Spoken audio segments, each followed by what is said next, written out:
Boa noite. Estamos começando uma live do projeto AC Encontros Literários. Semanalmente, recebemos escritores brasileiros. Primeiro, publicamos uma entrevista. A entrevista fica lá, disponível no nosso site. Todas as entrevistas que foram realizadas no âmbito desse projeto estão lá disponíveis, podem ser consultadas a qualquer momento. Na pesquisa, coloquem AC Encontros Literários. E também realizamos uma live, a segunda parte, né? Depois da entrevista escrita, a gente tem uma live com os convidados e aí a gente conversa mais um pouco, aprofunda algumas questões.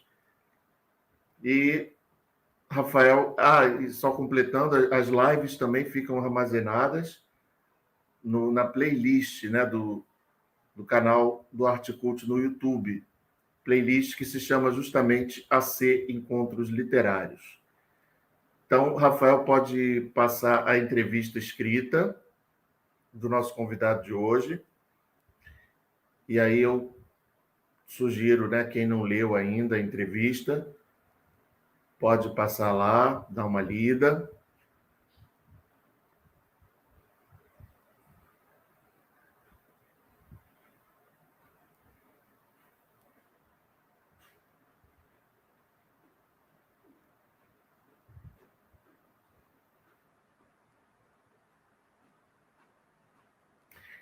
E é isso, então. Vamos falar hoje aqui com Domingos Pellegrini. Boa noite, Domingos, tudo bem? Boa noite. Então, prazer aí ter você aqui participando do nosso projeto, AC Encontros Literários. Obrigado mesmo. Eu que agradeço e quero ressaltar o profissionalismo e a eficiência com que vocês montam esse programa. Parabéns. Obrigado, Domingos. Valeu mesmo. Então, vamos começar pelo início mesmo, né? Como é que você se aproximou do universo da literatura? Bom, eu já contei na entrevista escrita, eu já gostava de ler. Aí meus pais se separaram quando eu tinha 7 anos de idade. E minha mãe pegou eu e minha irmã e fomos morar em Assis, longe de Londrina, aqui uns 200 quilômetros de Londrina, onde morava minha avó, e lá minha mãe alugou uma casa e contratou um pintor para pintar a casa. Eu tinha 7 anos e meio, 8 anos no máximo, e esse pintor levou uma pilha de revistas do Cruzeiro para forrar o chão para não respingar a tinta. E eu comecei a ler aquelas revistas e descobri Van Gogh, que é o Milor Fernandes, era o pseudônimo do Milor Fernandes na época, e achei aquilo muito interessante. Depois eu descobriria ali também Davi Nasser, Raquel de Queiroz, enfim, uma série de escritores e de jornalistas talentosos, e me apaixonaria pela literatura e pelo jornalismo. E eu comecei a esconder aquelas revistas no guarda-roupa para o pintor não levar. Eu acho que ele percebeu. Tanto que, quando ele terminou o serviço, ele deixou todas as revistas lá. E assim eu entrei na literatura pelas mãos de Van Gogh, ou seja, do Milor Fernandes. Então, a gente poderia falar um pouquinho, né, sobre o seu método de trabalho, e a gente poderia começar falando disso através de um vídeo que o Rafael tem aqui, um trecho de uma entrevista em que você fala um pouco sobre isso. Vamos dar uma olhada, Rafael, nesse vídeo? O senhor falou agora há pouco que escrever simples dá muito trabalho. O senhor também tem uma sintaxe própria, né? Ignorando um pouco essas regras da nova gramática. Isso também é uma maneira de fugir um pouco do senso comum na hora de escrever? Não, eu acredito até que, como dizia o Wilson Martins, o escritor tem que ter uma visão própria do mundo e uma linguagem própria, uma versão própria do idioma. Isso é próprio, né? O sujeito, quando chega a ter um estilo, o estilo é uma versão da língua. E se ele tiver uma visão do mundo comum, corriqueira, que todo mundo, muita gente tem, sabe? Então, o escritor, ele avança sempre, ele propõe para a sociedade encarar as coisas de um outro jeito. Você vê quando Kafka coloca o Gregor Samsa em Metamorfose, o sujeito acorda e olha e vê que se transformou numa barata. Parece um absurdo, né? E é absurdo. Mas ele nos mostra como a realidade às vezes pode ser absurda. Que a gente tem que olhar a realidade não só com os olhos corriqueiros, os olhos normais da rotina, mas tentar olhar de um novo ângulo. E também de que maneira que dentro daquele absurdo é possível a gente se identificar tanto com os dramas daquele personagem. E aprimorar a nossa coerência, a nossa visão de mundo com esse choque. É o choque que te faz ver melhor. Né? Se você tiver tudo certinho, todo mundo te passando a mão na cabeça, tudo que você faz dá certo, a rotina, você vai morrer em vida. Você vai ser um vaso, assim, na beira da sala ali, está vegetando.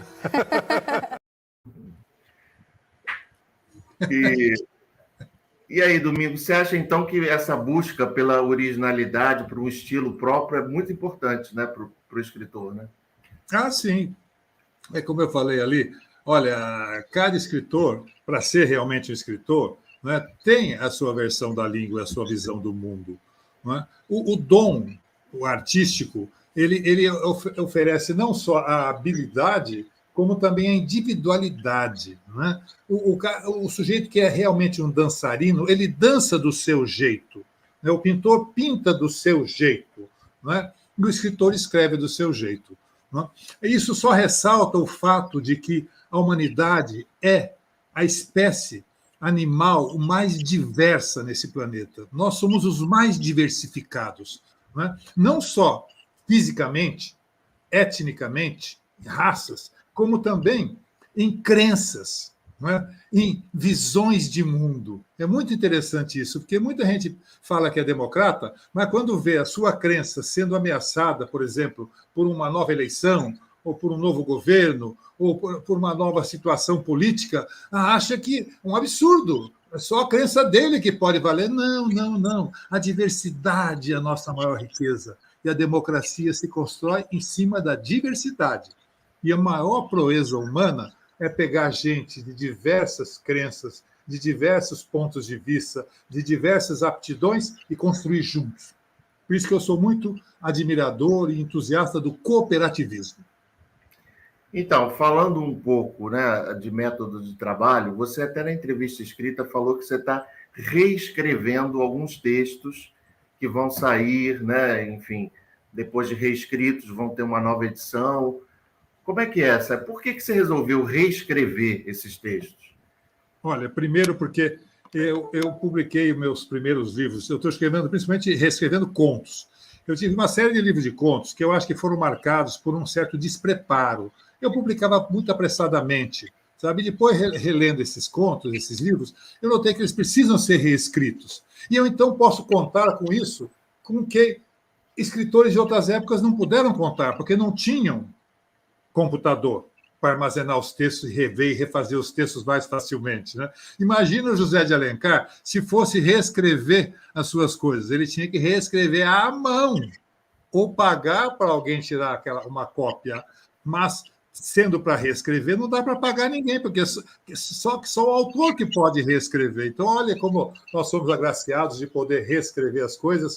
Né? Eu sinto que estou nessa fase, eu estou me reescrevendo aos 70, principalmente a minha parte de contos. Eu espero fazer com isso 4 antologias, uma delas já está saindo pela editora Moderna, que é Tempo de Crescer, Histórias de Meninos e Meninas, e ainda terei A Maior Ponte do Mundo, Histórias de Homens, onde todos os protagonistas são homens, e Rodando a Saia, Histórias de Mulheres, além de Tanto Amor, que seria Histórias de Amor.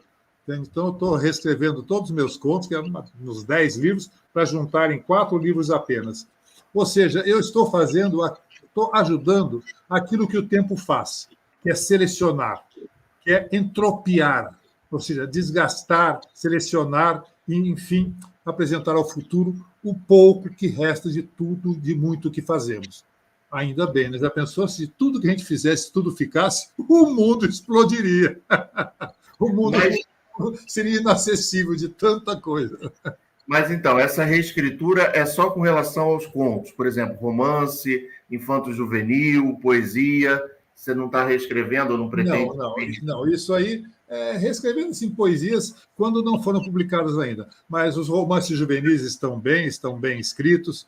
Outro dia a editora Moderna me mandou As Batalhas do Castelo. Como eles iam tirar uma nova edição, porque de cada edição agora tiram várias tiragens, né? Mas ia mudar a edição, ia mudar a capa e perguntaram se eu queria mexer no texto. Eu fui tentar mexer no texto, não tinha quase nada para mexer. Acrescentei algumas falas lá no personagem poeta e pouco tinha o que mexer. Fiquei muito feliz com isso. Sinal de que, como esse livro eu escrevi depois dos 30 eu comecei a ficar maduro. Mas, Domingos, será que você não é muito exigente, não, consigo mesmo? Como é que é? Sou. Eu, às vezes, sinto vergonha. Eu pego textos antigos, eu sinto vergonha. Eu tenho vontade de rasgar, eu tenho vontade de refazer com raiva. Sabe? Eu sou muito exigente. Mas acho que isso faz parte da minha arte, porque eu não me conformo com a linguagem simples, uma linguagem descuidada. A minha literatura é feita uma linguagem muito clara, muito simples, aparentemente, mas no fundo não é simples, sabe? Além da lição de Hemingway, a lição do iceberg, que o que a gente vê na narração, o que a gente lê, é parte do que está subentendido, do que está implícito, do que é para você pensar, para você concluir, para você desconfiar. Entende? Além disso, eu acho que há também uma tarefa constante de aprimorar a linguagem, de fazê-la, mesmo cada vez mais simples, fazê-la cada vez mais envolvente. Então, agora, por exemplo, ultimamente, eu noto que eu estou lidando muito com algo que o Guimarães Rosa fazia muito, que são as aliterações, os ecos, as eufonias entre as palavras, né? O exemplo simples é o rato roeu a roupa do rei de Roma, em que essa repetição de R's imita o roer do rato. Né? Essa é a literação mais simples que existe, né? Mais conhecida. Mas eu procuro fazer isso na minha literatura de forma sutil, de forma que o leitor nem perceba, apenas sinta. Mas o ritmo das frases e a sua eufonia intrínseca, eu acho que tem que ser criar um clima encantatório e envolvente, né? Com simplicidade absoluta, clareza absoluta, mas envolvimento sutil e permanente. Eu acho que esse é o meu estilo. E sempre calcado na linguagem coloquial. Eu escrevo como quem fala, sabe? E procuro fazer essa fala parecida com a fala comum, mas distinta dela por ter muito mais lógica, embora não aparente, uma lógica subjacente, muito mais lógica e muito mais graça. Essa é a minha literatura. Olha, Domingos, alguns comentários aqui. Dicas e livros, boa noite, pessoal. Vamos para mais um AC Encontros Literários imperdível. Temos aqui o próprio Dicas e Livros, né, falando num segundo comentário. Adorei o comentário dele sobre diversidade. Exato. Isso também gera estilos literários únicos. Temos aqui a Sandra Godinho, que é uma escritora que já participou aqui como nossa convidada do AC Encontros Literários, e ela faz parte de um coletivo muito interessante chamado As Contistas. São mais de 25 escritoras, né, que se reuniram nesse coletivo, tem um canal no YouTube, enfim, promovem cursos, oficinas, eventos, né, uma coisa bem organizada. E a gente, Domingos, com esse grupo As Contistas, nós comemoramos o nosso 1 ano de projeto. Foi uma live especial, né? E a Sandra está perguntando: há variações de registro nas falas de cada personagem ou o estilo linguístico segue na narrativa sempre igual? Não, depende da situação, da cena, mas cada personagem meu fala com a sua personalidade linguística, embora todas essas personalidades linguísticas estão dentro de um grupo que se chama língua brasileira operada de forma coloquial, sabe?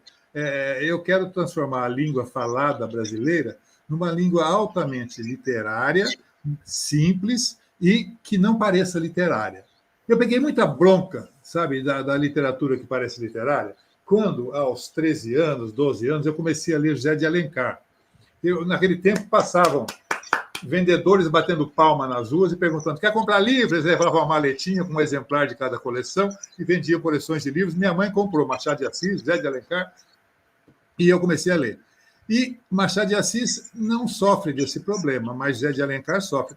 Tem hora que o José de Alencar está descrevendo uma cena, descrevendo uma passagem dinâmica, e de repente ele para analisar um poente, descrever um poente, com aquelas carrilhões, porrilhões de adjetivos, aquela coisa. Ou seja, perde a graça de contar a história e fica uma exibição literária, que às vezes parece até para o leitor comum que está, vamos dizer assim, humilhando o leitor comum. Né? O cara tem que pegar dicionário para ver o que está escrito ali. Eu nunca quis isso. Né? Outra coisa que eu não quis também é fazer literatura de vanguarda, literatura que fica dirigida para um público entendido em literatura. Né? Eu me lembro que eu li aos 17 anos na biblioteca do Instituto Monsieur Bicudo, em Marília. Eu tinha 17 anos, fazia o clássico lá, e li Panahome de Finnegan's Wake, do Ezra Pound. Né? E Panahome de Finnegan's Wake é do Ezra Pound, né? Acho que é. E eu vi claramente que era um livro que começava com as mesmas palavras que terminava e pouco se entendia aquilo. Eu vi claramente que era aquilo que eu não queria fazer. Eu não queria fazer uma literatura de segregação. Eu queria dirigida para poucos. Queria fazer uma literatura de agregação dirigida para muitos, mas não com o intuito de fazer as coisas fáceis, de emoções jorrando. Não. Queria fazer uma literatura nobre, digna, mas de agregação, que mais gente pudesse compartilhar. Então, a Cláudia Banzolillo, quando você fala, né, você falou há pouco da questão da democracia, ela comenta: ai de quem não pense como eu, isso é democracia. Que bela ideia.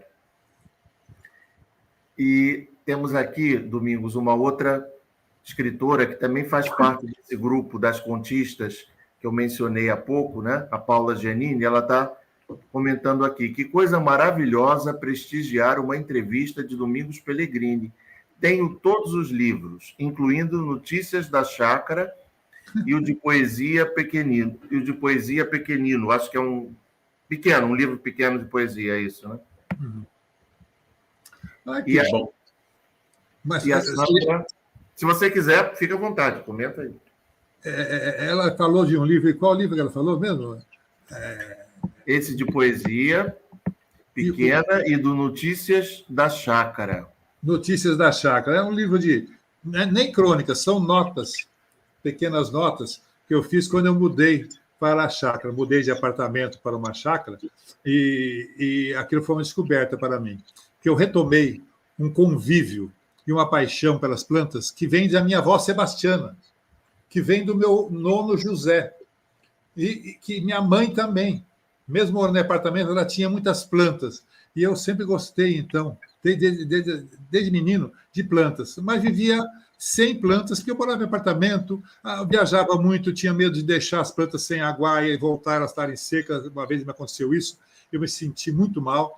Então, quando eu mudei na chácara, eu passei a plantar na terra, passei a plantar em vasos e fiz esse livro de crônicas aí, de notas chamado Notícias da Chácara.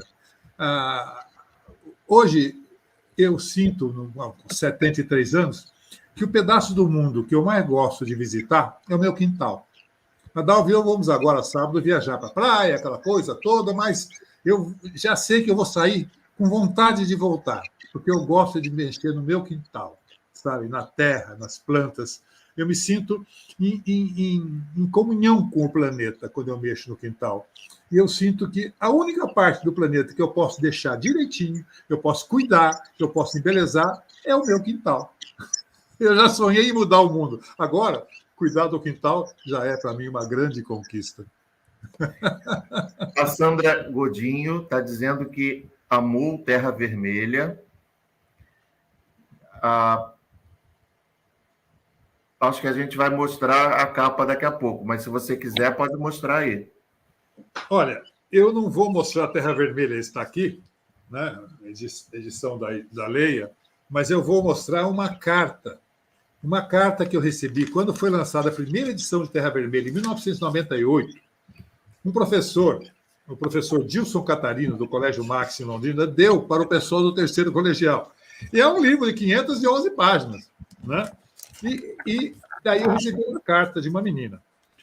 Caro Domingos Pellegrini, já ao começar minha carta, peço desculpas pelos erros de ortografia, etc. Estou escrevendo para lhe parabenizar pelo livro Terra Vermelha. Sorte de mim de estudar no Max e o professor obrigar-nos a ler, pois ao ver o livro na sua grossura, eu não ia ler por livre e espontânea vontade. Adorei, me envolvi até o fim do livro, ri, chorei me choquei com certas situações. Esse livro me fez parar para pensar e refletir na minha vida futura. Olha, você receber uma carta de uma... o nome dela é Thaís Maia. Ela é a Thaís Cristina Vieira Maia. Essa carta, de 98, portanto, essa carta tem 24 anos.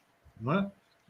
E me deixou muito feliz, que eu notei que eu tinha conseguido ser claro, não é? E ser envolvente, levar as pessoas a pensar realmente na vida. Isso eu acho que é o máximo que a literatura pode alcançar, é fazer as pessoas pensarem na vida. Não é? Sem orientação, pensar assim ou pensar assado. Você pensar na vida já é muito bom. Já é um objetivo literário plenamente alcançado. Então, eu fiquei muito feliz com essa carta. E só quero lembrar mais uma coisinha de Terra Vermelha. Eu escrevi Terra Vermelha e durante 5 anos eu reescrevi. Durante 1 mês por ano, durante 5 anos eu reescrevi. E aí mandei para ser publicado. Quando veio a prova de gráfica, para eu dar uma olhada, eu ainda fiz uma média de 5 modificações em cada página. Como tem 500 páginas, foram 2.500 modificações do livro. Não é? Então, quando você me disse se eu tenho mania de reescrever, realmente eu acho que tenho, sabe? Mas eu vejo que escritores que prezam o estilo, né? A eficácia da pessoalidade na língua são muito assim. Eu vejo, por exemplo, edições de Guimarães Rosa, que publicar já edições reescritas com anotações de página, com 30, 40 modificações, alterações em cada página. Né? Eu acho isso muito interessante. Né? Isso mostra, inclusive, que a língua é viva. A língua é realmente viva. Se um escritor escreve alguma coisa e depois reescreve, é porque a língua é viva. Não é só o escritor que é um chato, que quer mudar as coisas. Não, é porque a língua é viva. Né? Nós estamos vendo aí, né, a vivacidade da língua a todo momento. Né? Como a nossa língua está mudando, por exemplo, com as redes sociais e a comunicação eletrônica. Né? A gente não tinha o verbo deletar. Delete era um verbo latino que nunca se usava.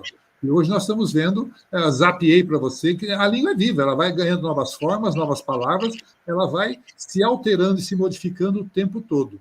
É um bicho que não para de viver, a língua. E a Paula Giannini, um escritor com uma linguagem única. Já sonhei em montar o Conversas de Amor para o palco. E Domingos generosamente topou.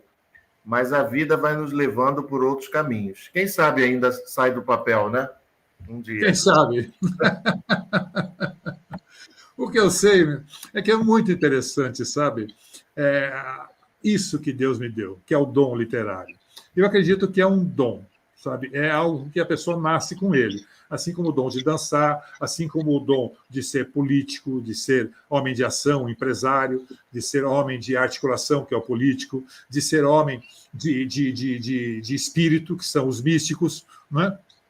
Assim, os artistas são aqueles que nascem já, parece que designados para isso. Eu acho só que quem recebe um dom tem que cuidar do dom, primeiro de tudo. E também desenvolver o dom. É isso que eu procuro saber. A minha forma de agradecer por esse dom é fazer com que ele faça bem para as pessoas e com que ele se desenvolva em si mesmo, seja cada vez melhor. Ou seja, eu não recebi um dom para deixá-lo do jeito que recebi. Não. É para desenvolver. Gosto muito, então, de quando as pessoas me dizem li um livro teu e gostei, e depois eu li uma segunda edição. Nossa, mudou algumas coisas. Eu falo, mudou sim. O Dalton Trevisan muda os livros dele, não sei se ainda faz isso, mas mudava os livros dele sempre. Eu acho que o Dalton, para mim, é um exemplo de autor zeloso pela sua arte. Celi Luz, poeta, que ótimo poder ouvir Domingos Pellegrini. Eu li A Árvore que Dava Dinheiro. O Amaury Vieira, um gigante da literatura brasileira e da literatura universal. Um artista do seu tempo que traduz para a arte as dores da vida e do ser humano. Pois é, a Árvore que Dava Dinheiro, quando a editora Moderna quis fazer uma nova edição, uma nova capa e tudo mais, perguntou se eu queria mexer no texto. Eu não consegui mexer no texto. estava tão amarradinho que eu não consegui mexer. Mas eu acrescentei um preâmbulo, uma página de introdução, que é o seguinte: cantiga infantil em felicidade, enquanto as árvores davam dinheiro. Esta rua tem um bosque. Onde tem dinheiro em penca, com dinheiro na mão, aposto que não há que a gente não vença. Dinheiro na mão, quem tem tudo que quiser comprar. Com dinheiro na mão, meu bem, uma vida melhor não existirá. Isso o povo cantava antes das árvores darem dinheiro. Depois que as árvores dão dinheiro, cantam. Cantiga infantil em felicidade, depois que as árvores deram dinheiro. Esta rua teve um bosque que já deu dinheiro em penca. Hoje em dia, a planta de que mais gosto é a minha velha venca. Dinheiro na mão quem tem, quando vê o dinheiro já voou. Dinheiro iludiu meu bem, o dinheiro endoidou o meu avô. Eu gosto disso, sabe? As coisas vêm na cabeça e vão passando para o papel. Eu acho que é uma maravilha, sabe? Você ter uma profissão, uma atividade assim, sabe? As coisas vêm na cabeça e você passa para o papel. É tão mais fácil, né, do que o empresário, que as coisas vêm na cabeça, ele tem que fazer uma empresa, tem que lidar com um monte de coisa. Tá? Eu acho tão mais simples, tão melhor ser um artista, ser um literato. Então, o Rafael mostrou aí, acabou de mostrar a capa do Árvore que Dava Dinheiro, e além da capa, nós temos um vídeo também sobre o livro. Exibe para a gente aí, Rafael.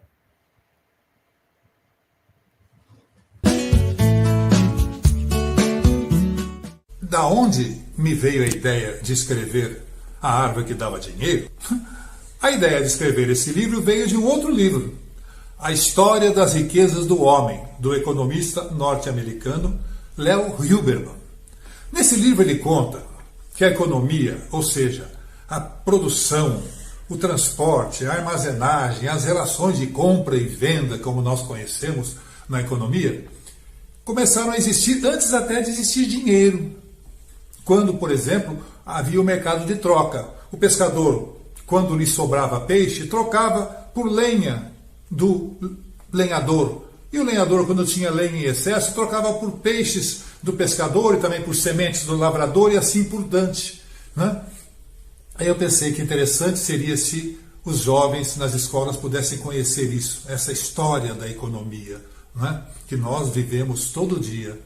E, nesse meio tempo, eu fui viajar com meu amigo Apolo Mário para a sua cidadezinha natal, lá no estado do Rio de Janeiro, a cidadezinha de Laje do Muriaé, que se estende, pequena e tão aprazível, entre os morros e o rio Muriaé.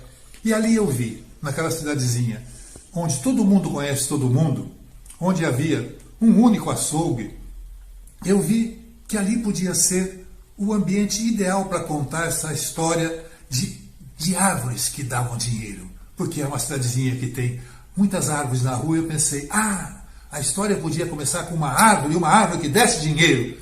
E aí comecei a escrever A Árvore que Dava Dinheiro. Mas por que essa cidadezinha se chama Felicidade?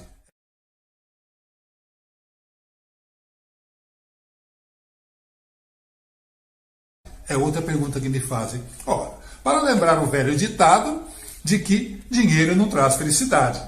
Embora muita gente diga que dinheiro pode não trazer felicidade, mas ajuda muito. E a história conta como, finalmente, todo mundo vai ganhar dinheiro, mas de um jeito muito conhecido.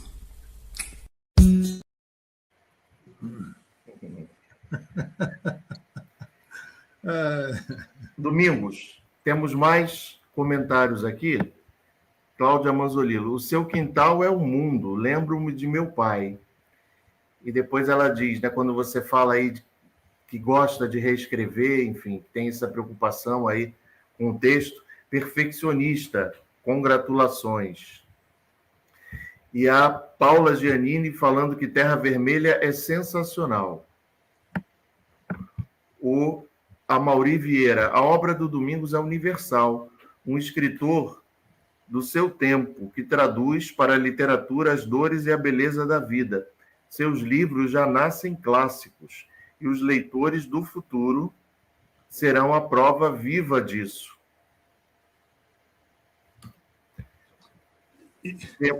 Aqui a Cláudia Manzolillo fez o Palavras Brincantes, um comentário, acho que em relação ao preâmbulo, né, que você acrescentou aí na árvore que dava dinheiro. Neuli Volpe, conhecendo um pouco mais desse nosso escritor e poeta, que aguça nosso desejo de conhecer toda a sua obra literária. E olha, Neuli, que eu vou dizer que é grande essa obra, hein? Vai precisar de fôlego aí, mas vale a pena. Domingos, a gente já viu aí, né, alguns livros, você já falou de alguns livros. Temos outras capas, além dessa aí, da Árvore que Dava Dinheiro. Fala um pouquinho para a gente dos outros. As Batalhas do Castelo. As Batalhas do Castelo nasceu quando a editora da Moderna, a Maristela Petrilli de Almeida Leite, a Maristela falou: nossa, Domingos, a Árvore dava dinheiro, está vendendo tão bem, você não tem um outro livro juvenil? Eu fiquei pensando sobre o que eu poderia escrever um livro juvenil. Aí eu estava vendo televisão e alguém falou lá do Danny Kaye, que é um cômico americano, meio mímico, inclusive, né? E eu lembrei que, quando eu era menino, eu tinha visto no cinema um filme em que o Danny Kaye era bobo da corte. Ele era um bobo da corte. Eu falei, olha que interessante, né? E aí pensei em escrever uma história em que o personagem fosse um bobo da corte, que, em vez de ser bobo, era muito esperto, né? Tanto que, na história, o Bobuque, que é chamado assim porque acham que ele é bobo, e ele foi nomeado duque pelo rei moribundo, a quem ele serviu sempre, né? O Bobuque pega para tocar o castelo mais distante e arruinado do reino e o transforma no mais próspero castelo do reino, porque ele junta as pessoas, ele promove as pessoas. As pessoas que ele leva para lá são as que os príncipes ciumentos, depois que o rei morre, os príncipes ciumentos, por ele ter ganhado um castelo, mesmo mais distante, pobre castelo do rei, um castelo abandonado, inclusive, né? E por ter também ganhado esse título de duque, os príncipes ciumentos dão a ele para levar para lá os ladrões que estavam presos, doentes, gente velha, gente aleijada, pernetas, manetas, um poeta, e é o povo que ele vai levar para lá. Acreditavam que ele não faria nada com aquela gente, mas ele apenas apostou na diversidade e na qualidade humana dessa gente. E com essa gente ele faz o castelo mais próspero do reino. Então é um livro não só sobre diversidade, como sobre cooperação. Eu penso que a cooperação é a maior invenção humana. Não há nada que se compare com a cooperação, porque tudo vem da cooperação. A linguagem é a cooperação entre fala e escuta. Você ouve e fala. E assim surgiu a linguagem em redor das fogueiras, ouvindo e escutando histórias de caçadas. Né? O que nós fazemos com uma das mãos? Fazemos muito pouco, né? Porque elas precisam trabalhar juntas em cooperação, como fazem os dedos, né? Como fazem os homens quando querem construir qualquer coisa. Né? O que é uma nação, se não uma grande cooperação? O que é uma família, se não uma cooperação cotidiana? E assim por diante. Eu penso que a cooperação é a maior invenção humana, e esse livro, As Batalhas do Castelo, é sobre cooperação. Gosto muito dele. É um livro que me fala muito dele, e isso me dá muita alegria. Vou aproveitar aqui que tem uma pergunta sobre esse livro, né? O Carlos Fernando Galvão. O título, As Batalhas do Castelo, soa histórico, socialmente falando, digo, mas também pode ser uma viagem intimista, com as batalhas que todos temos. Passou por aí? Sim, porque essas batalhas não são batalhas realmente apenas físicas, são batalhas interiores, sim, tanto que eles têm que lutar contra o desânimo, a desesperança, a desconfiança, o ciúme de um do outro, não é? Eles têm que lutar contra a vaidade, eles têm que lutar, enfim, não só para fora, mas para dentro de si mesmo. Então, a pessoa que fez a pergunta percebeu algo muito interessante no livro, e é o que torna o livro redondo, porque não é só um livro de fatos que acontecem na realidade exposta, mas também fatos que acontecem na realidade íntima, né? quando as pessoas resolvem cooperar, quando as pessoas resolvem se enxergar e enxergar os outros, né? Isso nasce de dentro da gente. A cooperação nasce de dentro da gente.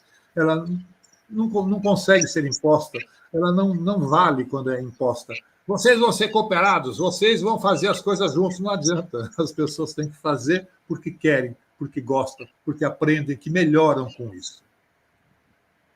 Então, comentário aqui sobre isso, Gracila Dalabrida Stoff, concepção e diversidade. Que olhar incrível. Podemos passar para por favor. Outra página, então, Rafael. Outra capa. Esse é um livro muito engraçado. Esse livro está sendo tratado para ser filmado. Agora vai ser filmado, não sei quando aí. Mas eu estava passando pelo centro de Londrina quando uma quadrilha estava assaltando um banco, o Banco do Estado do Paraná, um enorme banco, prendendo todo mundo lá dentro, e fizeram uma confusão danada, porque só saíram depois de horas lá dentro, num ônibus, sendo perseguidos pela polícia. Deu um rolo danado, foram para São Paulo, uma confusão danada. E eles estavam assaltando um banco sem fazer planejamento de fuga. Eles eram, acho que 5 ou 6, e assaltaram um banco de armas na mão e não tinham planejado como iam fugir. Eles não tinham nem carro para fugir.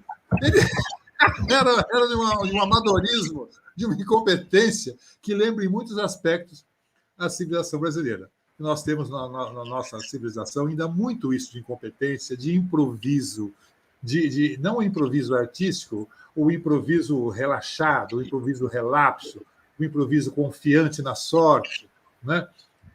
A esperança na loteria. Nós temos. Então, esse é um assalto brasileiro, no sentido de que mostra as nossas mazelas num assalto. E eu gostei de fazer isso aí, porque foi um presente para uma filha. Minha filha Rita, tinha 10 anos na época, e falou: pai, por que você não escreve um livro sobre esse assalto que fizeram no banco? Já fazia um mês que o assalto tinha acontecido. Aí eu fui, entrevistei uma porção de gente, recuperei a história do assalto e escrevi. E agora vai virar filme. Olha como a vida, como dizem, né, dá voltas. Né? O Domingos, não é a primeira vez que alguma coisa que você escreveu vai virar filme, né? Já teve o Encare dos 300, o meu conto virou um filme lá chamado 7 Dias de Agonia, dirigido pelo Denoy de Oliveira. Denoy de Oliveira é o nome dele, né? A gente até botou o link. Esse filme está disponível no YouTube, na entrevista escrita. A gente colocou o link, mas quem se interessar pode procurar lá no YouTube para ver, né, o 7 Dias de Agonia, que foi baseado num conto do Domingos. Do Domingos. Ganhou alguns prêmios. Ganhou um prêmio aqui, um Kikito, não sei em que categoria, ou 2. E depois ganhou um prêmio também em Cuba. Ganhou uns 3 prêmios, eu acho, esse filme. Mas vamos para outro?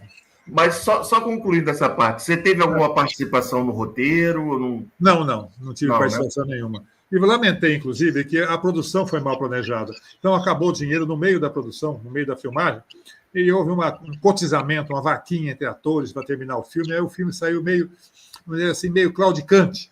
Né? Mas eu espero que agora saia bem. Na segunda chance. Vamos lá, então, para a segunda... Né, segunda obra aí que vai para o cinema, né?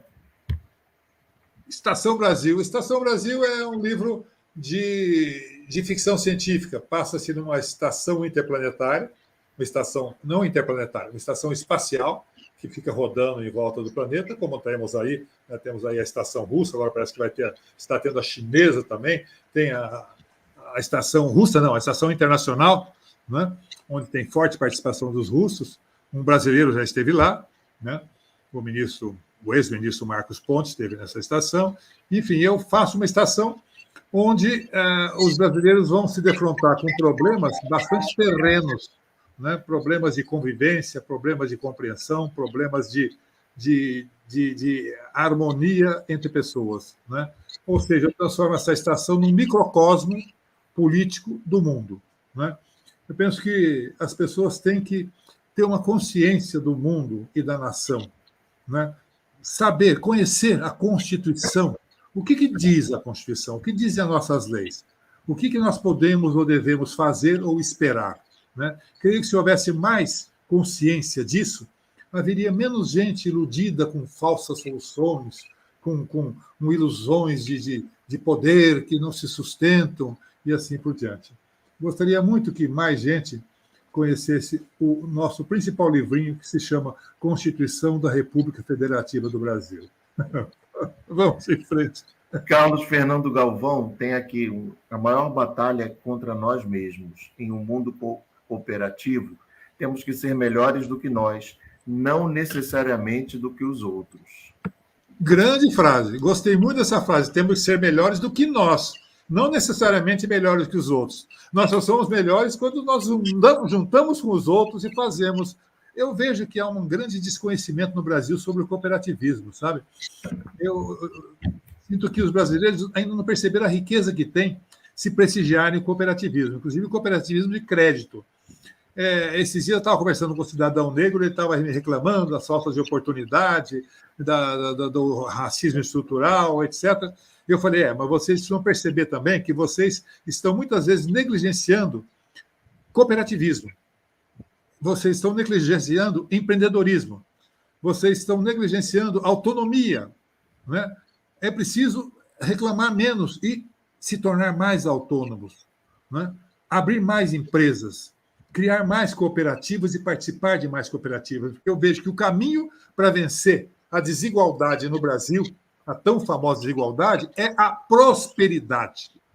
O caminho não é apenas assistência, o caminho é educação, sim, mas a educação levando à prosperidade. Porque você já notou que o negro, quando está com gravata, ele passa a ser tratado como branco? A gravata é símbolo do quê? Símbolo de prosperidade. Não é? Então, é uma lição que nós devemos aprender. Nós temos que enriquecer, no sentido não de nadar em dinheiro, mas no sentido de ter dinheiro suficiente para viver, e viver ricamente, no sentido de poder apreciar arte, poder apreciar cultura, transportar-se bem, comer bem, vestir-se bem, ter a sua vida, a sua casa com conforto e dignidade. É isso que eu chamo de enriquecer. Né? Nós precisamos de empreendedorismo, autonomia, mais autônomos e cooperativismo em altas doses no Brasil. Eu vejo que essa é a receita para um Brasil melhor.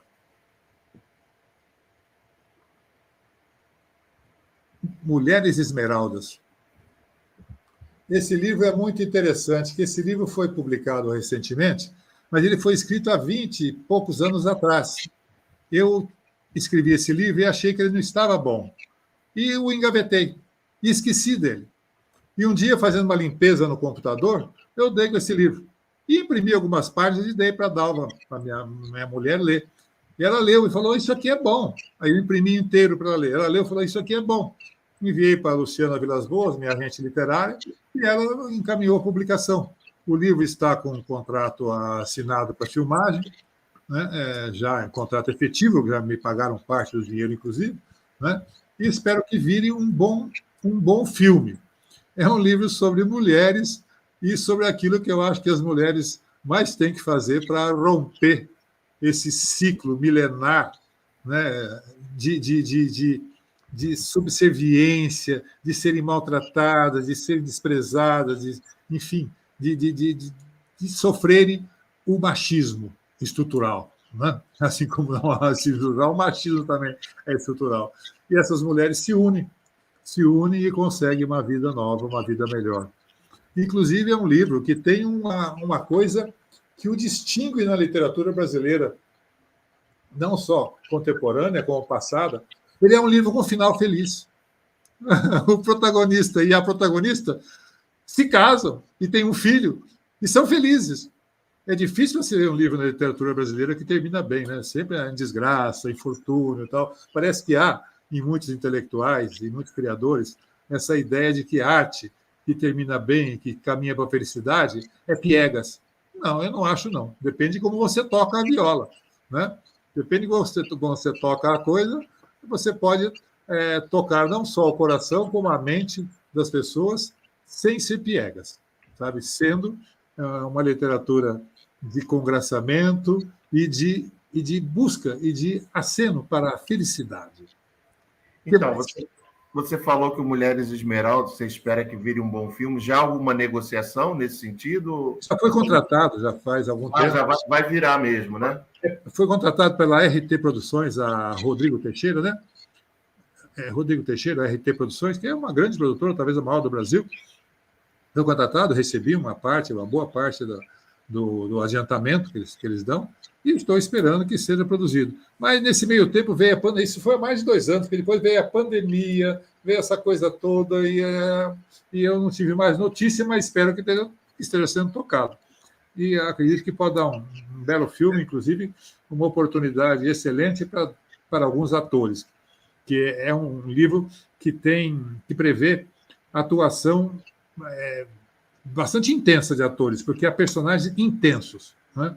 Tanto a dupla principal como as mulheres, cada uma delas é um tipo de mulher, né? Com uma visão de mundo e com um jeito de falar próprio, e com um jeito de agir próprio, enfim. Eu espero que dê um bom filme. E aí a Cláudia Manzolillo comentando, precisamos de finais felizes. Cláudia, também eu acho, sim. Temos um vídeo desse filme. Vamos dar uma olhada, então, Rafael. Editora Gutenberg apresenta Mulheres Esmeraldas, um romance aqui narrado pelo próprio autor, Domingos Pellegrini. Capítulo 1. O Garimpo. Então, esta é uma história que começa e vai terminar com a palavra romance. Romance. Romance. Ele acorda sussurrando romance, com sol nos olhos, azul quase faiscante na janela.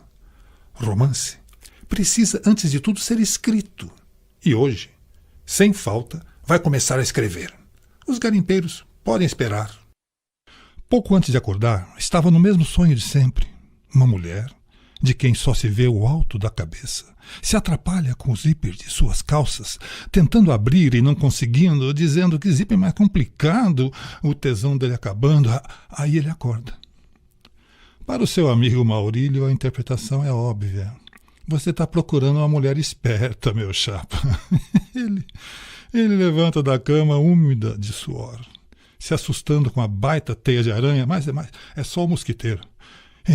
E plaque, pisando em latas de cerveja, vai ligar a TV sem imagens, só chuvisca fanhosa. Vamos chegando às últimas semanas de 1984, mas o sentimento nacional é de que o Brasil vai entrando numa nova era, com seu primeiro presidente eleito depois de 24 anos de regime militar, o mineiro Tancredo Neves. Blá, blá, blá, blá, blá, blá, suspira fundo. Que surpresa! Eu tinha esquecido que a editora me pediu para gravar um audiolivro disso aí.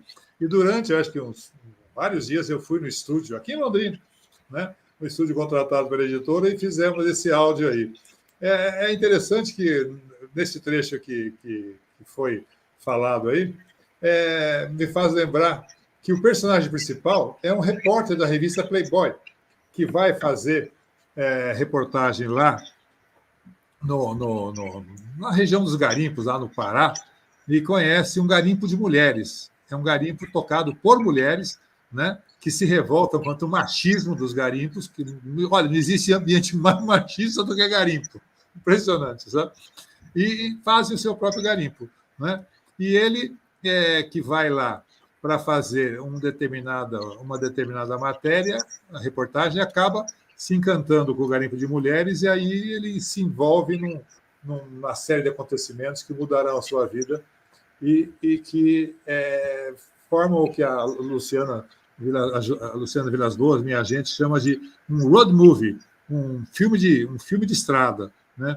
Porque dali eles partem para vários lugares do país, fugindo de lá, porque como elas armazenaram muito, muito ouro, e mais do que ouro, esmeraldas, que o delegado da cidade, que as chantageia, não sabe que elas têm, esmeraldas também, e elas fogem com um monte de esmeraldas, e aí começa toda essa história. Por isso que são as mulheres esmeraldas. E a Cláudia Monteolilo, a capa é belíssima, cores e água em fluxo. E Lembrando aquele mundo verde da Amazônia. Né? Paula Giannini, outro incrível. Lembrei aqui de Quadrondo. Você leu Quadrondo? Olha só.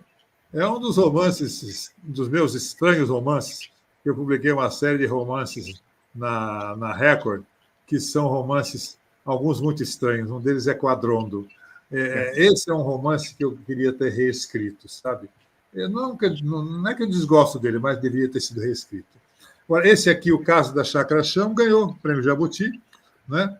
E é um romance que eu chamaria de sociopolicial. Ele não é apenas um romance policial, ele é um romance sociopolicial, porque a parte social é tão importante quanto a parte policial. Um casal mora numa chácara, a chácara é invadida por uns sujeitos que querem roubar, e ele tentando se defender, ele tenta se defender, no fim ele acaba sendo incriminado por ter sido roubado, enfim, é todo um nonsense que lembra muito o que nós vemos hoje, né?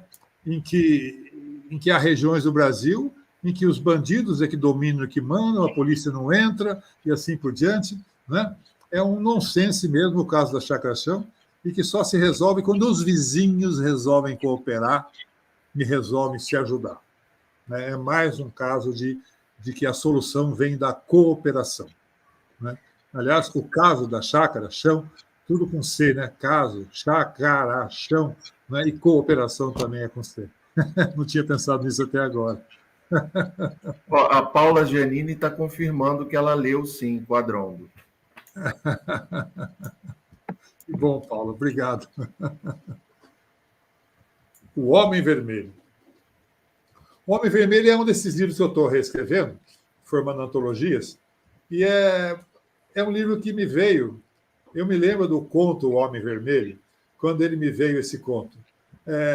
Eu soube pela imprensa que estava havendo encalhes na região aí de Cianorte, Cruzeiro do Oeste, que ainda não tinha asfalto, estava havendo encalhes que chegava a durar vários dias. E eu me lembrei aí que quando eu era menino, né, estava na pensão Alto Paraná do meu pai tocava a pensão aí sozinho, que minha mãe tinha se separado, depois voltaria a morar juntos, mas enquanto ele estava separado, ele tocava a pensão sozinho. E o agenciador da pensão, o Zé Gomes, um dia chegou falando que coisa, tem uns caminhoneiros que ficaram num encalhe tantos dias que saíram mortos de fome, eles estão lá na churrascaria. Estava abrindo em Londrina a primeira churrascaria rodízio do Brasil, e esses homens tinham ido lá por causa disso. Eles estavam com tanta fome, tinham comido tão pouco aqueles dias todos, que eles queriam comer até arregaçar, queriam comer demais, e estavam dispostos a pagar aquele dinheiro todo para isso, que é uma churrascaria que cobrava caro. E o Zé Gomes, o agenciador da pensão, me levou lá, e nós ficamos numa janela assim, olhando aqueles homens a comer. E aí eu pensei nisso, olha que coisa, hein? Vieram de um encalhe, e aí aquilo ficou na minha cabeça. E um dia depois eu estava numa agência de propaganda, onde eu fazia textos, como autônomo, uma agência Engenho, em Londrina, e me veio a ideia na cabeça. Eu me lembro que eu escrevi esse conto praticamente no mesmo dia. Eu comecei a escrever lá pelas 9, 10 horas da manhã, nem fui almoçar em casa para continuar escrevendo no bar, que tinha do lado, tinha um bar. Eu fui lá, pedi uma coxinha, umas coisinhas, salgadinho para comer, e continuei escrevendo à mão, o dia inteiro escrevendo à mão. Quando voltei para casa, eu jantei e continuei escrevendo até, acho que lá pela meia-noite. No dia seguinte, eu terminei, que o conto se divide em 7 dias, né, de encalhe. O 7º dia eu escrevi na manhã seguinte, depois passei a limpo e mandei para o concurso de contos do Paraná, concurso nacional de contos do Paraná, que era o maior concurso que havia na época, em termos de valor monetário. Mandei para lá e ganhou o Prêmio Revelação. O Prêmio Revelação era dado ao autor mais bem situado na classificação geral e que fosse do Paraná. E acabei ganhando.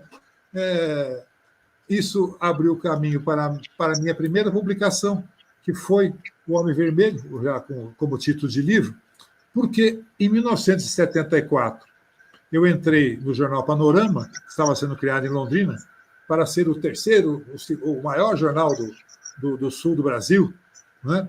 ou o terceiro maior jornal, ia perder apenas para o Estadão e para a Folha de São Paulo, tal, e não deu certo. Mas vieram muitos escritores, muitos jornalistas de São Paulo para fazer aquele jornal, que era do ex-governador Paulo Pimentel, do Paraná, e entre eles veio fazer aqui algumas reportagens o João Antônio, o escritor João Antônio, que depois se tornou um grande amigo, né? Uma pessoa muito, muito boa, muito boa, inclusive, porque ele levou meu conto dele, ele levou e publicou na revista de cabeceira do Homem, da editora Civilização Brasileira, que era uma revista muito lida, né? E saiu com grande destaque o conto, e aí eu tive a sorte de ser um daqueles autores que, em vez de procurar editor, foi procurado pelo editor. O editor Enio Silveira, da editora Civilização Brasileira, me ligou e falou: Pellegrini, você não tem mais contos? Eu tinha, né? Aí reescrevi, arrumei e enviei. Ele publicou e ganhou o Prêmio Jabuti em 1977. Porque já aconteceu uma coisa muito engraçada, né? Quando eu recebi, eu era tão envolvido em política, fazia tanta coisa, sabe? Tanta coisa eu fazia em política de resistência à ditadura, teatro, estudantes, partido clandestino, enfim, aquela coisa toda. Eu fazia tanta coisa com política que eu me enganei com o dia da entrega do prêmio. Então eu saí daqui pensando que era um dia depois. E cheguei lá, fui de dia, né? Fui durante o dia, viajando de ônibus, e fui com o alforge, que eu tinha ganhado do meu avô, do meu nono, que era um alforge de tropeiro, ou seja, aquele alforge que vai dos dois lados do burro ou do cavalo, e que é como duas bolsas. E eu, então, pegava aquela parte, aquele buraco redondo que ele tinha, que o alforge tem para colocar na sela, eu colocava na cabeça, então ficava uma bolsa diante da barriga e uma bolsa nas costas. Eu achava lindo aquilo, né? E chego em São Paulo, no fim da tarde, liguei para a Câmara Brasileira do Livro perguntando, né, quando é que ia ser no dia seguinte o lançamento, a cerimônia dos prêmios. Não é no dia seguinte, é daqui a pouco.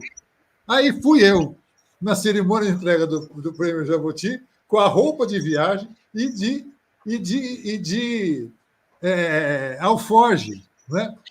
Tem gente que, até recentemente, tem gente que me diz: nossa, Pellegrini, quando você chegou lá daquele jeito, a gente pensou que você estivesse criando um tipo, que era um tipo seu que você fazia.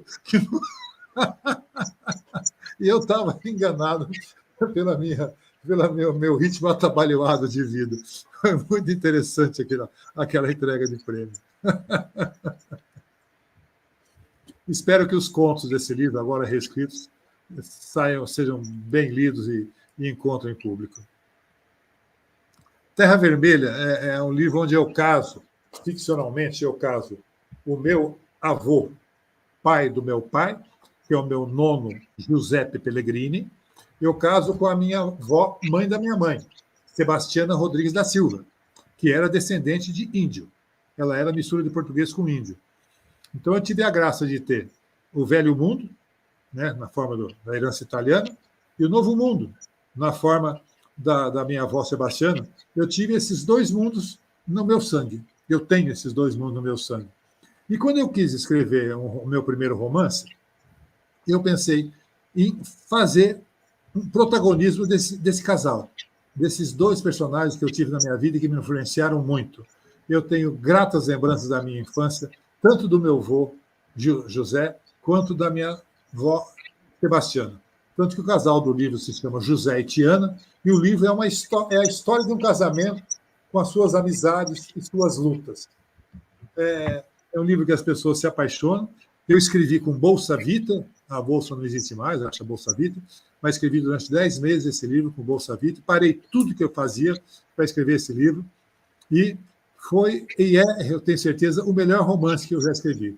Se alguém quer ler algum livro meu que eu mesmo acho bom e que tenho certeza irá gostar, leia Terra Vermelha.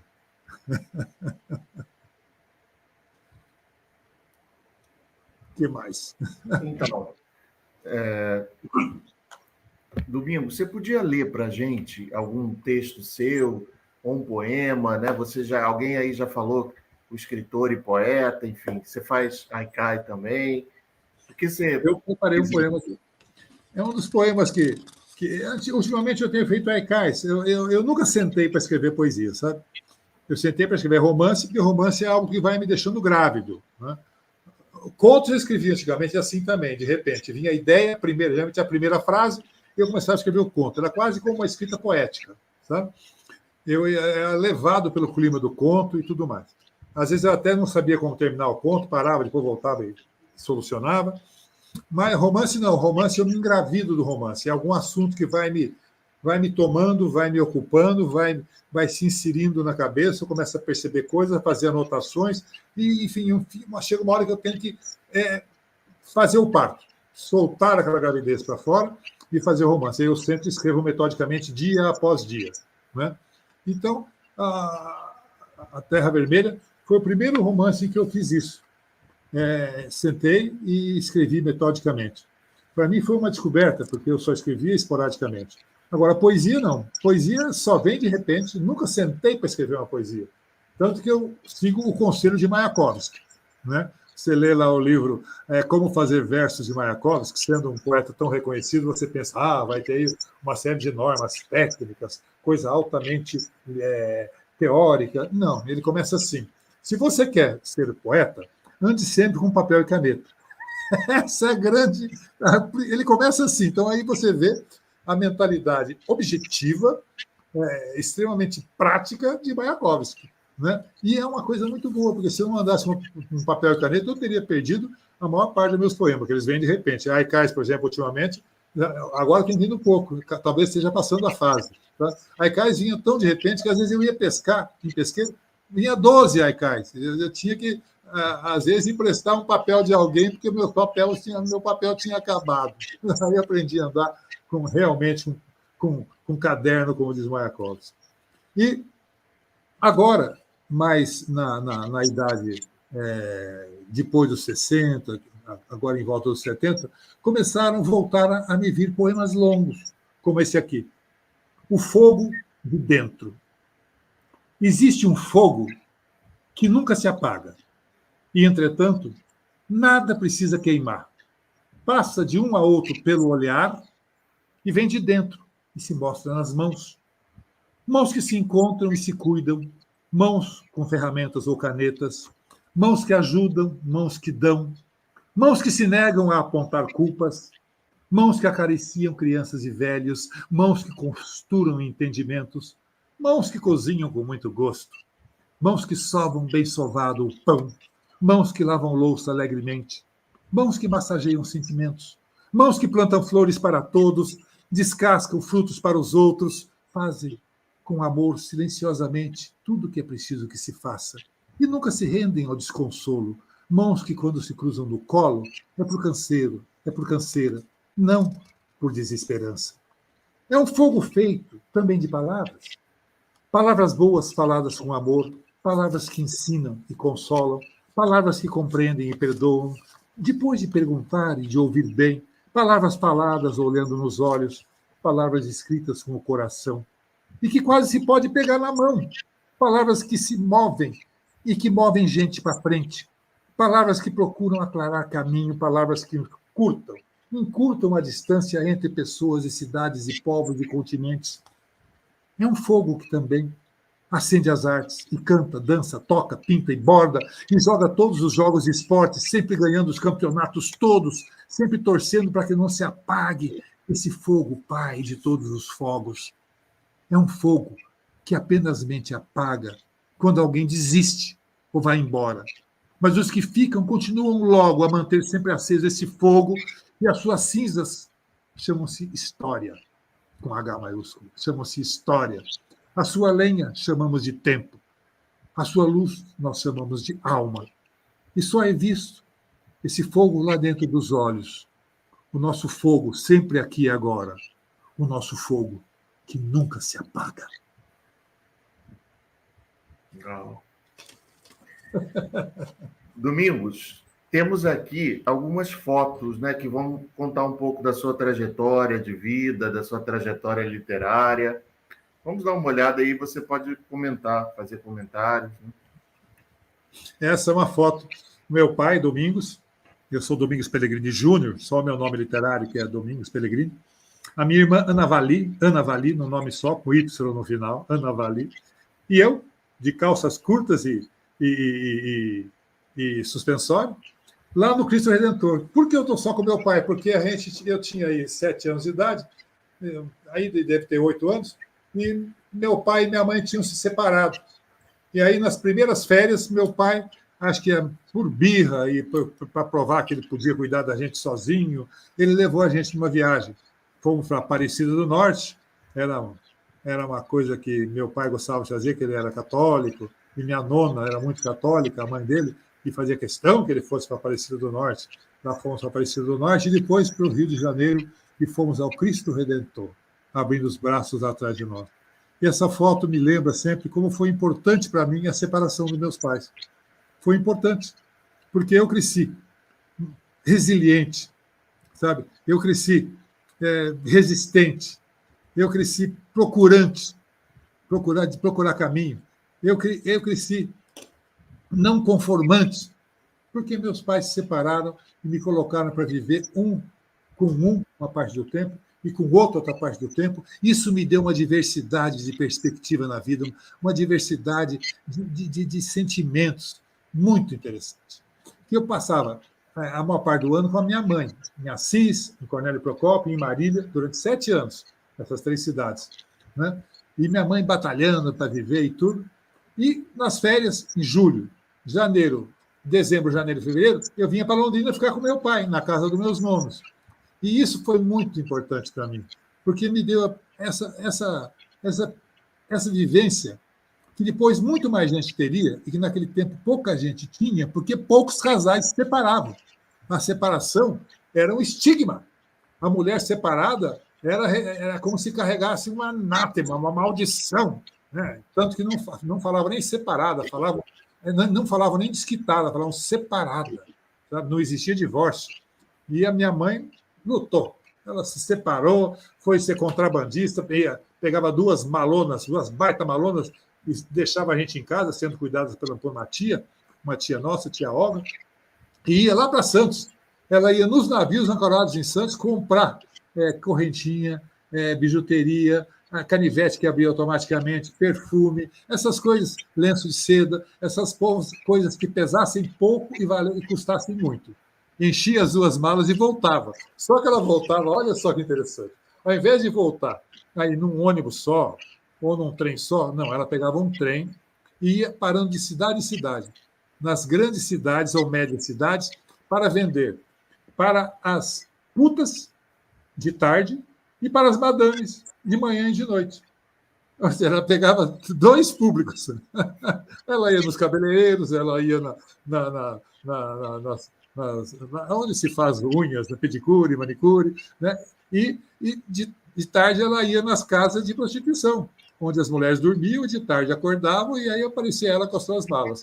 E ela chegava em casa com as malas vazias, como tinha saído com as malas vazias. Olha que interessante. Então ela demorava 1 semana, um dia para pegar as coisas e 5 ou 6 dias vendendo as coisas até voltar com o dinheiro na mão. Fala a verdade, não é para aprender um guri, não é para aprender a lutar pela vida, a dar valor ao trabalho, um guri que vê uma coisa dessa. Agora, por falar em trabalho, eis aí a minha avó Sebastiana Rodrigues da Silva. Estava quase para morrer, faltava talvez 1 ano para morrer.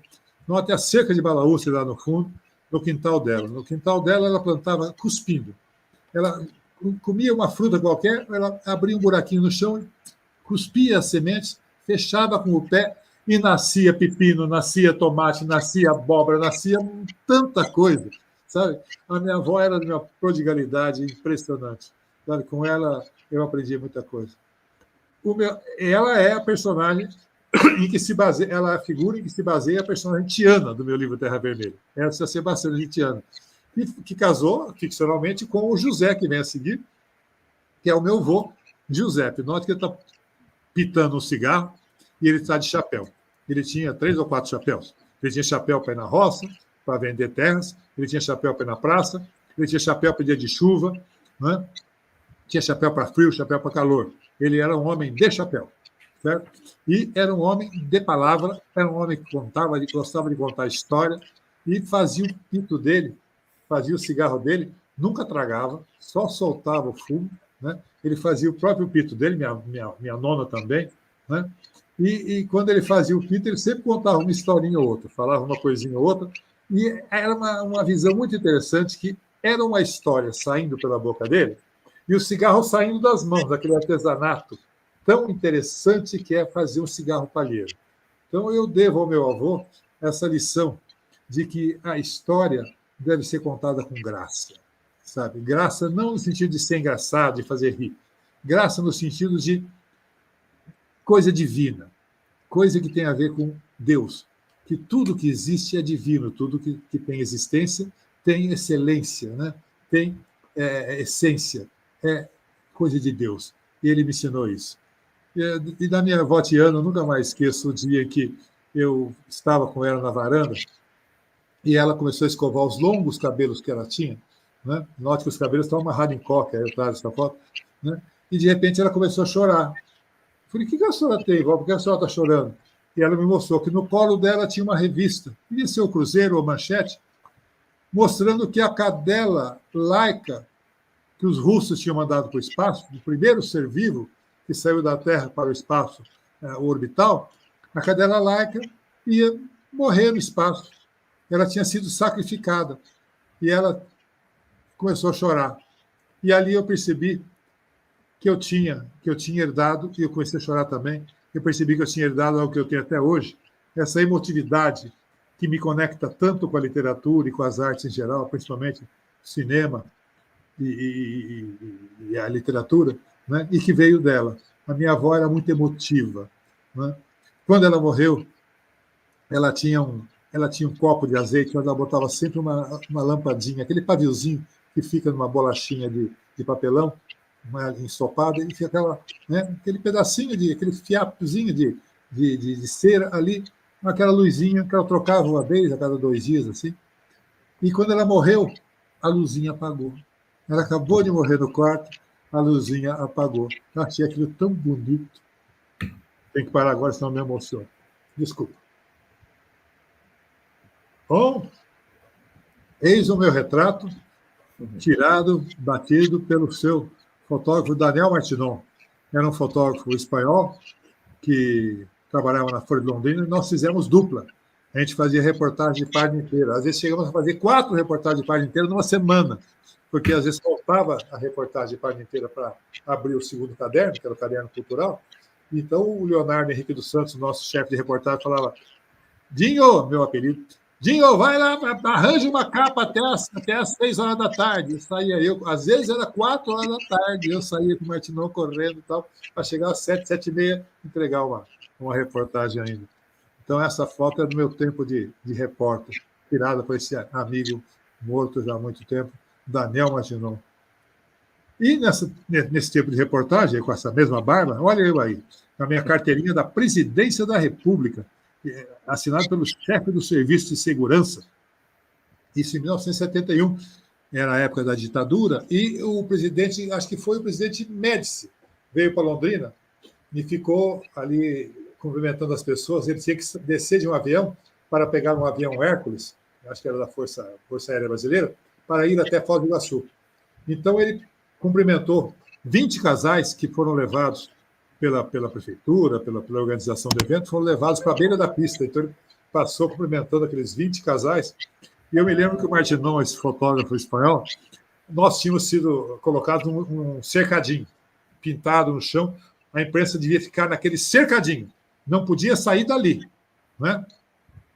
Será que eu fiz alguma besteira aqui? Apareceu uma tela aqui na minha frente. Aqui está tudo normal, não sei. Bom, agora desapareceu, tudo bem. Então, a gente tinha que ficar naquele cercadinho.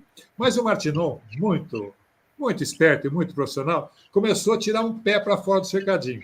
Um cidadão alto, de gravata, com uma maleta na mão, falou, dentro da linha. O Martinon tirou outro pé do cercadinho. Esse cidadão agachou na frente dele e deu-lhe uma cotovelada no peito, que o Martinon caiu de costas. Isso antes do presidente sair ainda do avião. Aí o presidente sai do avião. E era preciso uma foto do presidente saindo do avião para colocar na primeira página. O Martinon tinha me dado uma câmerazinha, daquela assim, instamatica, aquela só tem que apertar. Né? Aí eu peguei e fiz clac, porque o Martinon não podia, ele estava sem ar, estava estava caído no chão. Veja como a ditadura tratava bem a imprensa. Isso na frente de todo mundo, entendeu? Na frente de 40 pessoas na pista. 40 só, fora, isso os 20 casais, mais aquele bando de gente, né? Então, eu tirei a foto e no dia seguinte eu vi a primeira foto minha numa primeira página de jornal. É uma das coisas que eu devo à ditadura. Eu fiz uma foto de primeira página de jornal. Eu era comunista. Aos 16 anos e meio, estudando em Marília, no curso clássico, estudando fora de casa em Marília, um cidadão, um colega de turma, me deu um livrinho para ler, chama-se Manifesto do Partido Comunista. Em uma semana eu virei comunista. Aí, na semana seguinte, ele me deu Revolução na Revolução, do Regis Debray, que fazia a apologia da Revolução Cubana e dizia que para tomar o poder na América Latina tinha que esquecer esse negócio de eleição, de luta política, tinha que ir para guerrilha.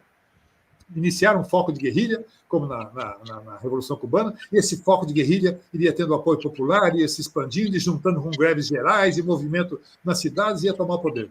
Né? Acreditava-se, então, que aquela receita de Cuba ia mecanicamente ser transportada para os outros países, né? O que nós vimos que não seria verdade. Né? E Che Guevara pagou com a vida essa ilusão. Né? Agora, note na minha foto o boné, que é um boné tipo imitando, assim, querendo parecer militar, né? O cigarro, de que eu larguei, dali a alguns anos parei de fumar e nunca mais fumei, e a barba. Mas, acima de tudo, o olhar confiante de quem tinha certeza do que estava fazendo, de quem sabia que o mundo dependia do seu esforço, do seu heroísmo, da sua aventura. Eu ia ser um guerrilheiro e ia libertar esse país. Alguns anos depois, eu conheci uma senhora que me mudou. Eu conheci mais intimamente uma senhora que me mudou esse pensamento. A senhora chama-se Realidade. Olha aí outra foto minha. Essa foto é feita pela fotógrafa que mora em Curitiba, Vilma Slomp, né? Mulher do meu amigo Orlando Azevedo, também fotógrafo. Né? É uma foto em que eu não sei o que falar dela, a não ser o fato de que já se nota os cabelos grisalhando, algumas rugas na testa, eu entrando na meia-idade, eu já na meia-idade. Né? Foi quando eu passei a escrever romances. Na meia-idade, eu amadureci e passei a escrever romances. E a foto, ao invés daquela foto do guerrilheiro com aquela expressão de segurança, né? de confiança, de heroísmo, de proposta, né, para um novo mundo, essa foto é uma foto de serenidade, de contemplação, até com um tantinho de perplexidade que a gente vai descobrindo quanto mais a gente descobre a vida, né? Uma foto, enfim, de maturidade, por dentro, inclusive. Mas quanta coisa vocês arranjaram para colocar aí, puxa vida. E essa foto aí, olha só quem está aí. Meu amigo Itamar Assunção. Itamar foi uma figura na minha vida, viu? Eu conheci o Itamar em Londrina, em grupo de teatro, né? E a primeira vez que o Itamar subiu no palco foi no show Na Boca do Bode, que eu fiz a produção, né? E o Itamar cantou pela primeira vez no palco. Era uma figura. Quando eu fui morar em São Paulo, ele já morava lá, e volta e meia ele ia na minha casa. E a gente andava por ali, por aqui, nos encontrávamos várias vezes juntos, e vocês me perguntaram se eu tinha amigos para colocar aqui. Falei, foto que eu tenho de Itamar, gostaria também de colocar o Aldo Leminski. Foram os amigos de literatura, sim, amigos de literatura mesmo. Houve outros, mas foram mais esses dois. Eu digo literatura porque considero o Itamar, além de um músico muito bom, um letrista literário, praticamente. Ele cria letras com um toque, com um pique de poeta mesmo, sabe? Itamar Assunção. Aí, estou aí, pouco antes ou pouco depois de casar pela terceira vez, né, e pela última vez, com Dalva Vidotti Mendes Pellegrini, que aí está, e que trouxe uma nova dimensão. Não estou dizendo nem uma nova dimensão, uma nova qualidade da minha vida literária. Eu passei a só publicar coisas depois de ter resposta crítica, de dar para alguém ler me dizer, ó, tá bom, não tá, isso aqui pega bem, isso aqui não pega, modifica aqui, altera ali, e essa pessoa é a Dalva. Por exemplo, eu faço crônicas semanais, sai na Folha de Londrina e sai depois lá no Face, e eu calculo que de cada 4 crônicas que eu faço, uma é recusada pela Dalva, uma ela rejeita. Isso aqui não publico, que vai dar para me explicar por quê, eu dou razão e não publico. E eu passei a entender por que os autores, os grandes autores de romance, ou mesmo até de livros socioeconômicos, livros de teoria econômica, política, social, do primeiro mundo, muitas vezes vêm com muitos agradecimentos. Agradeça a fulano, ciclano, que são leitores críticos. São pessoas que leem e dão palpite em determinadas partes, nas suas especialidades que aparecem no livro. Por exemplo, um livro fala sobre bombeiros. O autor do primeiro mundo vai, pega um bombeiro aposentado, ou um bombeiro nativo, que entende daquilo, está correto isso aqui que eu estou falando dos bombeiros? Esse equipamento é isso mesmo? O bombeiro sente isso mesmo? E assim por diante. Então, eu notei que a minha literatura se profissionalizou nesse sentido, amadureceu a partir do momento que eu passei a contar com resposta crítica. Tanto que hoje eu só publico coisas depois da Dalva ler, dou também para o meu amigo José Antônio Pedregali, meu amigo William Santin, meu amigo Miguel Sanches, que dão uma olhada e falam se está bom ou não está, sabe? Eu acredito que é fundamental para o escritor hoje contar com esse tipo de assessoria. Parar de achar que tudo que ele faz está bom, que está pronto, é só publicar. Não, não, não. Esse é um caminho do erro, esse é um caminho de terceiro mundo. O caminho do primeiro mundo é fazer a coisa cooperativamente, contar com gente para fazer esse cerco crítico no livro antes de ser publicado. Eis quem está aí. E uma nova dimensão chega na vida da gente quando a gente vira avô, né? Esse aí é meu neto mais velho, há outros, né? É meu neto mais velho, o Caetano, que hoje está mais alto que eu, está fazendo atletismo, e que me trouxe essa visão do mundo que, quando a gente tem netos, a gente percebe que a nova geração veio mesmo, que você irá mesmo, então traz ao mesmo tempo uma gratitude pela vida e uma compreensão da finitude, que você vai acabar. Então, meus netos me trouxeram essa vida de avô que está sempre entre o que vai acabar e o que está surgindo, sabe? Eu estou indo para o final, mas eles estão vindo para a vida. E esse encontro é muito interessante. Eu gosto muito de encontrar com os meus netos.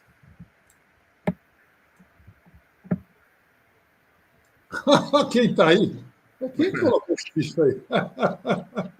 Essa é a Lili, uma de nossas 2 gatas irmãs. Sabe, tem um verso do Erasmo, eu acredito que esse verso deve ser do Erasmo Carlos. É uma parceria do Roberto e do Erasmo, mas note que os versos mais interessantes da obra desses dois é sempre quando há a parceria Erasmo e Roberto. Quando é só o Roberto, não há versos tão interessantes assim. Entende? Então, eu desconfio que esses versos, como a tua estupidez não te deixa ver que eu te amo. Olha esse verso, a tua estupidez não te deixa ver que eu te amo. Não é? Os versos do Erasmo são muito interessantes, e um deles é esse. Eu queria ser civilizado como os animais. As minhas gatas e os meus cachorros me ensinaram durante a vida e me ensinam a convivência harmoniosa, sabe?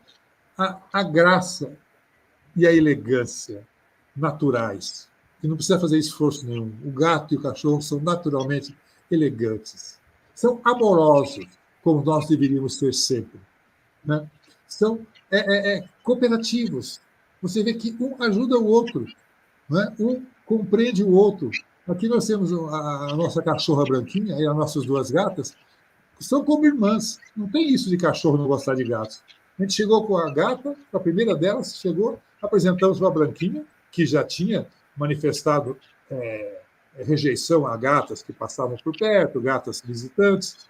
Aí nós apresentamos como uma gata amiga. Olha, branquinha, é amiga sua, passamos a mão numa, passamos a mão na outra, colocamos os focinhos juntos, fizemos carinho, deixamos, deram-se bem desde o primeiro minuto, né? Eu queria ser civilizado como os animais. E notem que ela fica em cima da do meu computador. O lugar preferido dela, eu fico ali escrevendo, ela está em cima do computador. Eu coloco em cima do computador a toalha que eu cubro o teclado. Quando eu estou usando o teclado, coloco a toalha ali. Talvez por isso ela achou fofinho, gostoso, achou que talvez a toalha tenha cheiro de mim, que gatos adoram cheiros, né? E passou a adotar aí. Nota que lá no fundo tem uma caricatura minha que um aluno de uma escola onde eu fui da palestra, um aluno me deu essa caricatura, eu como super-homem. E aí um neto pintou a capa, outro pintou o super-homem, outra fez uma parte aqui do fundo. Enfim, meus 4 netos pintaram isso aí. Vamos em frente. Domingos, temos aqui vários comentários. Vamos Carlos Fernando Galvão, na esteira do que falei antes, dizendo de outro modo, sobre sermos melhores do que nós mesmos, o fogo de cada um deveria potencializar o fogo interno do outro e não anulá-lo. Sim, sim. Né? É por aí você vê como a disputa pelo poder entre os humanos, e essa disputa pelo poder não está só a nível político, nacional, municipal, estadual, etc., a nível político. Ela está também a nível pessoal, em amizades, sabe? Está na família, onde também às vezes disputa pelo poder. Né? E essa disputa pelo poder, muitas vezes anulam esse fogo interno, aquilo que a pessoa tem de melhor, o seu jeito próprio de ser, o seu estilo de falar, o seu modo de pensar. Né? Às vezes, as pessoas querendo doutrinar, padronizar, dominar a outra, perde o que ela tem de melhor. Porque nós somos diversos. Às vezes, conhece a história de que na Alemanha nazista quis fazer um time que fosse todo atlético. Todos tinham que ter mais de 1,80 m, de preferência 1,85 m para cima. Todos tinham que ser superatletas, pular, saltar, correr, tinham que ir bem nos 10.000 metros, no salto em altura, para cabecear alto, enfim. Era um time perfeitamente atlético. Foi o time da Alemanha que mais perdeu partidas, que menos ganhou, que mais deu errado. Porque não tinha Romário, não tinha Bebeto, não tinha Garrincha com as pernas tortas. Não tinha a diversidade, que é o que faz o grande mecanismo das equipes. As equipes que se juntam e se dão bem, elas somam diferenças. Elas não excluem as diferenças. E nós estamos vendo hoje no Brasil um grande cataclisma, que é todo mundo achando que o seu partido, que o seu modo de ver o mundo vai resolver tudo no Brasil. Mas não é assim. As coisas só vão se resolver quando, conversando, disputando, mas harmoniosamente, humanamente, se chegar a uma nova Constituição que contemple todos os furos, que preencha todos os furos e contemple todos os déficits que nós devemos suprir. Né? Nós temos tanta coisa para consertar, desde o juiz que pega um processo para lei e vai dar vistas, não tem prazo para entregar as vistas, né, para dizer o que vai fazer aquele processo. Né? Nós temos tanta coisa mal funcionando, sabe? E tudo isso precisa funcionar melhor. Nós precisamos de uma nova Constituição, e ela não vai surgir de disputa, ela vai surgir de uma Constituinte, onde deputados eleitos para isso vão conversar, vão debater e vão fazer uma Constituição mais adequada ao país complexo, muito mais complexo que o Brasil se tornou depois de 1988, de quando é a última Constituição. Eu vejo tanta gente falando que tem a solução disso, a solução daquilo, e esquece que não é o que diz a Constituição. Então, nós temos que mudar a Constituição. Eu sinto que o Brasil caminha para uma Constituinte que realmente se paute pela diversidade e pela integração de perspectivas. Eu me lembro do tempo do estruturalismo, quando o estruturalismo graçou na crítica literária e nas faculdades de letras, o estruturalismo como método de análise literária. Então, jogaram no lixo todos os métodos anteriores, o método sociológico, do Antônio Cândido, os métodos todos, tudo que se foi dando, agora é só o estruturalismo. aquela análise intrínseca da obra. A obra vista a partir de si mesma, sem iluminação externa, sem focagem de fatores sociológicos, econômicos, não, né? O que importava era a obra vista intrinsecamente, o que pouco tinha sido feito até então. Então, isso cumpria uma lacuna, cumpria uma falha, né? Supria uma falha da crítica e da teoria literária. Mas só que quando a obra é vista apenas dentro de si mesma, ela perde a relação com o mundo e fica uma obra meio bric-a-brac, fica uma obra meio brincando com si mesma, sabe? Teve que haver integração de perspectivas, uma análise intrínseca da obra, mas sempre olhando também os aspectos extrínsecos para que nós tenhamos hoje uma crítica literária completa, né? E assim acho que deve ser um país, né? Nós devemos atender aos reclamos da direita e atender aos reclamos da esquerda, completando-se, porque uma coisa completa a outra. Se ela elimina a outra, ela perde. Já visto que nenhum país de esquerda, nenhum país socialista deu certo até hoje, né? Já visto que nenhum país liberal, que queira assumir uma economia totalmente liberal, deu certo até hoje. Não dá, não tem jeito, né? Porque não funciona. Então, nós estamos precisando disso, de integração de perspectiva. Temos aqui alguns comentários sobre quando você falando dela, quem chegou aqui? Oi, menininha. Olha lá. Na foto primeiro e ao vivo agora. E aí, comentário, né? Sobre a sua mãe, né? Que você mostrou lá na foto. Cláudia Manzolillo, muito inteligente a sua mãe. Marketing puro. E a Sandra de Sá, mulher de fibra e coragem, sua mãe. Sobre ela eu escrevi o romance Herança de Maria, que foi lançado pela Leia, pode ser achado por aí, em livrarias, etc. E tem também comentários aqui elogiosos sobre aquela foto tirada pelo espanhol, né? Cláudia Manzolillo, bonita foto, a Celi Luz, que linda foto. E a Paula Giannini, sua obra é povoada por esta raiz familiar e ancestral, cheia de afetividade. Isso muito antes da hoje tão cultuada autoficção. Sua mãe, com os panos brancos em Pensão Alto Paraná, é a mãe dos leitores. A Paula tocou num ponto que é bem interessante. A separação dos meus pais e aí a vida que eu tive com meus avós, que aí eu tive uma vida mais intensa com os avós graças à separação dos meus pais, né? Eu não digo por causa da separação do meu pai, digo graças à separação dos meus pais. Essa vida familiar intensa me permitiu uma visão social humana e ampla e gostosa, sabe? Que é o que está na raiz do romance Terra Vermelha, dos meus contos quase todos, de vários romances, né? Ou seja, a vida familiar, quando ela se nutre de valores, né, é muito rica, é muito interessante.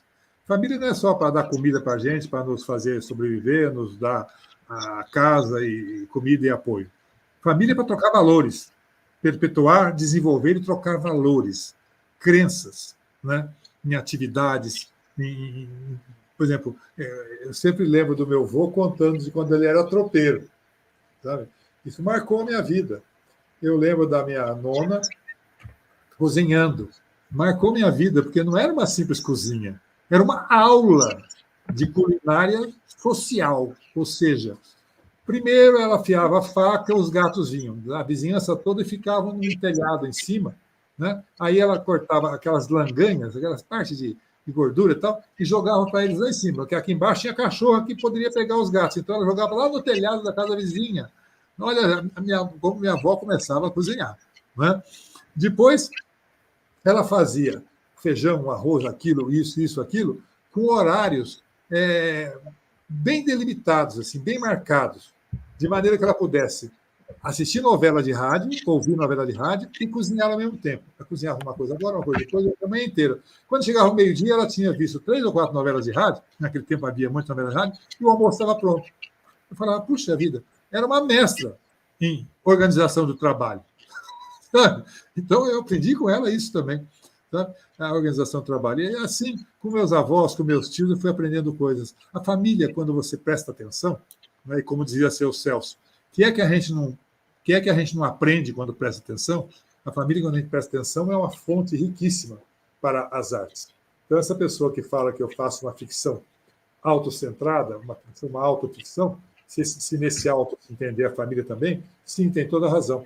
E parece que isso agora está ficando moda, né? Dizer autoficção. Então, estou na moda. Está na vanguarda, que você começou antes. Aí, Celi Luz, ótima live, estou adorando. A Neuli Volpe comentando sua foto com a Dalva, bela foto dos dois. Meu livro, nossa vizinha. A Gracila da Labrida Stoff, a querida Dalva. E o Fabiano Araújo de Carvalho. Muito bom o trabalho que o Articult tem realizado ao longo dos anos. Live sensacional. A Cláudia Manzolillo também, excelente entrevista. A Gracila, sua história é inspiradora. Sandra Godinho, entrevista maravilhosa com um escritor fantástico. Agradeço ao Articult pela oportunidade de apreciar o grande Domingos Pellegrini. A Neuli Volpe, a meia definição de avós e netos. A Paula Giannini, acho que está concordando com o Fabiano, nos dando parabéns aqui por termos trazido você, Domingos, fazendo essa live aqui. Cláudia Manzolillo, temos um super Domingos na tela, pendurada na parede. O desenho, né, que o aluno lá da escola fez, humanizar é necessário, ela continua. E ela fala que lembra também, né, que ela estudou nesse tempo do estruturalismo puro, sem nenhuma brecha para o humano na arte, equilíbrio acima de tudo. E a Gracila da Labrida Stolf, herança de Maria é sensível e muito verdadeiro. Domingos, muitos comentários hoje, muitas perguntas, muita participação. Lembra que eu pedi para você que eu queria falar sobre a Academia Brasileira de Letras? Lembro, vamos falar. Posso falar? É uma coisinha rápida, mas eu queria esclarecer isso, porque muita gente não, algumas pessoas me perguntaram por que eu quis entrar na Academia Brasileira de Letras, sabe? E como eu nunca quis entrar na Academia Brasileira de Letras, eu queria esclarecer isso, porque as pessoas podem ter uma visão de mim que é uma visão falsa, sabe? Na verdade, eu estava em Passo Fundo, na Feira Literária de Passo Fundo, quando cheguei no aeroporto de Londrina. Cheguei e alguém ali na esteira de bagagem me falou: "Ô, imortal!" Imortal, né? Tomei o táxi, eu conheci o taxista. "Olá, Pellegrini, como é que vai, imortal?" Eu falei: "Por que negócio é esse imortal?" "Ah, porque você entrou na Academia Brasileira de Letras." Eu falei: "Não, eu não entrei na Academia Brasileira de Letras." Como é que é? Aí eu fui saber. Na minha viagem, eu ausente da cidade, a Prefeitura de Londrina tinha lançado a minha candidatura à Academia Brasileira de Letras sem eu saber e sem eu concordar. E eu nem gostaria. Se eu tivesse sido ouvido, eu não gostaria, porque eu não gosto de nada que é ritual, não gosto de nada que é acadêmico, não é o meu perfil, não é uma coisa que eu gostaria. Respeito, admiro até muitas coisas que a academia faz, mas não era para mim. E eu quis tirar a minha candidatura. Falaram que não podia. Não, que isso, eu desfeito para eles que iam lançar a minha candidatura, que eu não precisava me preocupar, que eles iam fazer a minha campanha, que o Paraná merecia um escritor. Concordei a muito contragosto. E notei que não fizeram campanha nenhuma, graças a Deus, não fizeram nada. Né? Aí, depois de algum tempo, eu tive que dar algumas entrevistas muito mal acabrunhado. E aí, depois de um tempo, eu entrei em contato com a academia e falei: quero retirar a candidatura. Falaram: não pode retirar a candidatura, ele já foi inscrito, tem que ficar até o final. Falei: não, que beleza. E aí, eu acabei tendo o mesmo número de votos do Martinho da Vila. Nenhum. Me orgulho disso. Então, 2 pontos acadêmicos, né? Você e o Martinho, acho que fariam bem a academia. Ó, Domingos, tem a Rita Pellegrini, parabéns, pai. Minha filha. Isso. Domingos, chegou a hora da gente falar aqui das suas redes sociais, que a gente sempre tira alguns minutos aqui da live para divulgar nossos convidados, mostrar as redes, né? Porque as redes se tornaram um importante meio de divulgação, né? E então o Rafael vai mostrar aí. Primeiro o Instagram. E aí, Domingos, você coloca o que nesse Instagram? Só a parte literária, alguma coisa pessoal também? Eu coloco a mesma coisa. Eu coloco todo dia, acho que é às segundas-feiras, eu coloco a crônica que sai no sábado na Folha de Londrina, na edição de fim de semana da Folha de Londrina. E na quarta-feira, um haikai. Sempre um novo haikai, sabe? É só isso. Eu cheguei à conclusão de que nas redes sociais tem grande público quem se expõe. É preciso que a pessoa lute por objetivos, por crenças, se exponha, brigue, fale, sabe, defendendo alguma coisa ou atacando alguma coisa, e num ímpeto, num ímpeto, vamos dizer assim, emocional, que eu não quero, não tenho, sabe, não é para mim, sabe? Então, eu notei que nas redes sociais isso aí fica para um público pequeno, que é o público que não quer saber dessa febricitação que parece que as redes exigem para que haja alta audiência. Então, é algo mais para os meus amigos, para os poucos leitores que gostam de haikais. Poucos não, hein? Tem leitores, haikais tem muitos leitores. Tornou-se uma mania o haikai, né? Tem muitos praticantes, inclusive. Mas, então, nas redes sociais, eu levo assim, banho-maria, sabe? Eu nunca tentei fazer algo que virasse um meio de vida, chegando à monetização, tal. Nunca me liguei nisso, nunca me esforcei por isso. Então, é mais mesmo um registro das coisas que eu tenho feito. Crônica, haikais, né? Divulgação de palestras, esse tipo de coisa. Né? O Rafael está mostrando agora o Facebook. Tem o Face, tem o Instagram. Sabe que eu mal sei, né? Porque nós temos uma empresa, a empresa criativa da Thaís e do Luan, que cuidam disso para mim, sabe? Que postam, fazem tudo isso, sabe? Mas eu queria depois... Aí, a minha gatinha de novo, a nossa gatinha de novo. Olha como é bonitinho. Ela parece uma gata cajarana, uma gata selvagem. Ela é descendente de gata selvagem. Mas você falou que eu poderia depois também... A coisa está... Estamos já quase no final dessa live, né? Senão nós vamos castigar muito o povo aí. Não, temos um tempinho ainda, mas não muito. Eu queria depois ler mais um poeminha, um poemão, né? Não é tão grande quanto aquele, mas é quase daquele mesmo tamanho. Pode depois, para despedir?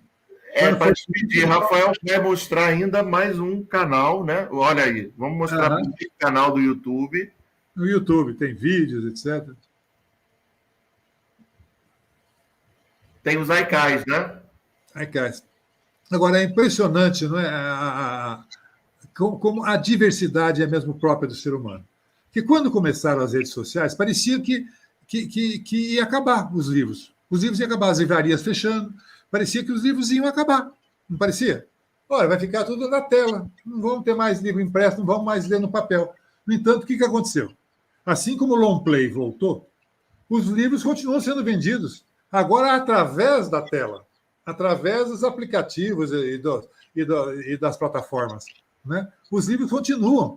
Inclusive, uma coisa muito interessante aconteceu na seara paradidática, no campo paradidático, os livros paradidáticos. Nas escolas, os alunos querem ter o livro impresso. Eles gostam do livro impresso.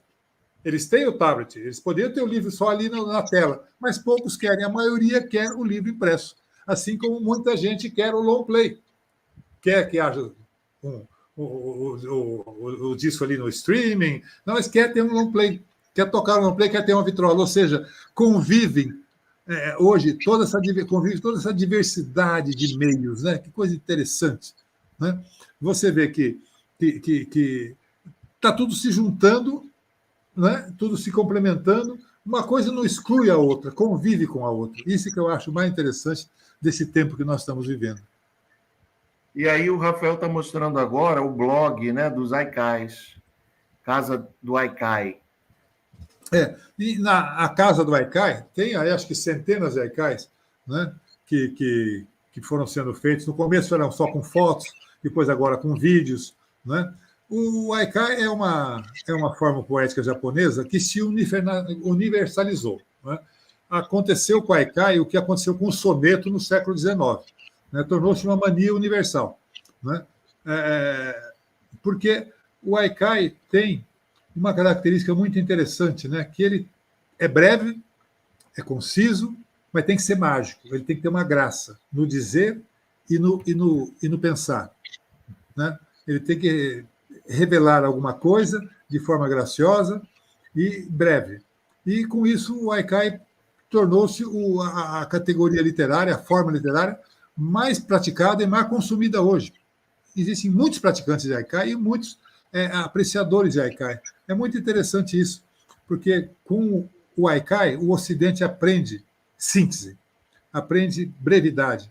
Você vê que a estrutura poética ocidental é toda quadrada, né? Quadras, por exemplo, os Lusíadas, 8 sílabas, 8 versos, né? Tudo quadradão, né? O soneto tem 4 estrofes, né? A quadra é uma forma tradicional, popularizada da poesia ocidental. E lá no Oriente é tudo não quadrado, tudo é triangular, como o haikai, ou é em 5 versos, como é o tanká, e assim por diante. Ou seja, tudo é o contrário. O que aqui é quadrado, lá é tríptico, lá é triangular, né? E essa visão de que o Ocidente e o Oriente têm almas próprias, têm jeito próprio, é que eu acho muito interessante de ser observada para a harmonia do mundo. Sabe? Eu acho que, para compreender a China e compreender a Europa e os Estados Unidos, que são os dois blocos que nós vemos aí que estão se confrontando, é preciso entender a natureza de cada um. Entendendo a natureza de cada um, é possível promover o entendimento entre eles. Espero que isso ocorra. Espero que o mundo não caminhe para mais um confronto mundial. Espero que o mundo caminhe para o entendimento, a integração e o congraçamento, a partir, inclusive, dessa vanguarda artística que é o haikai, que é as formas de arte que nós vemos penetrando de um continente para outro, de um hemisfério para outro. Então, Domingos, você podia ler mais um, né? Você queria Vamos ler lá. mais.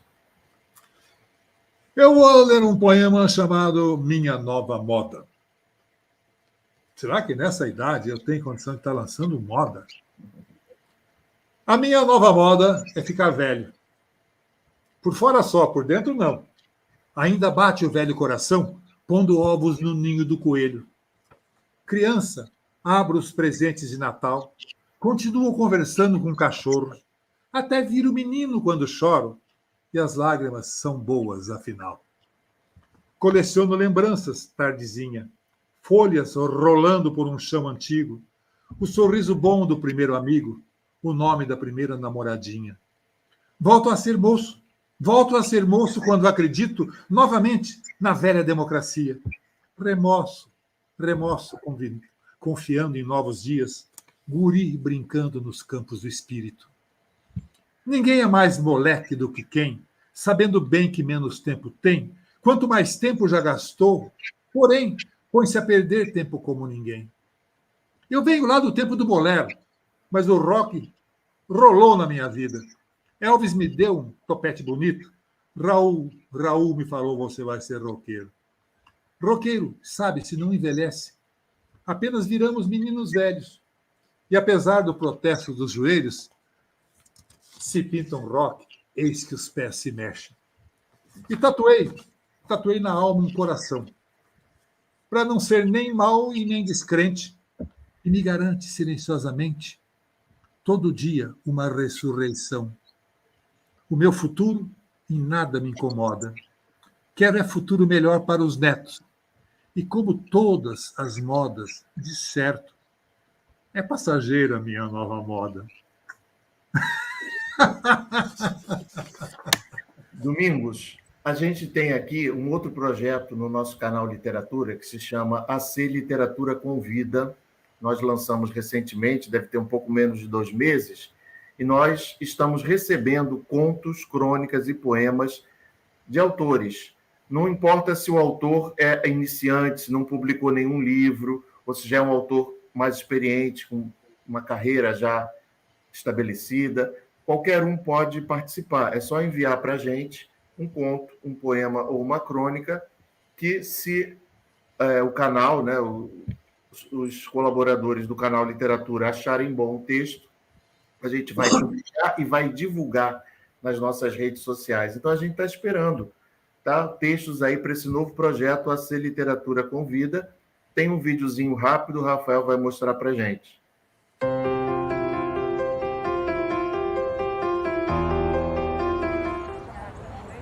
Oi, tudo bem? Você é escritor? Escreve contos, crônicas e poemas e gostaria de ser publicado pelo Articult? Então, o projeto AC Literatura Convida foi feito para você. Envie seu texto para canal.literatura@articult.com e torça para ele ser selecionado. Articult. Arte, conhecimento, transformação.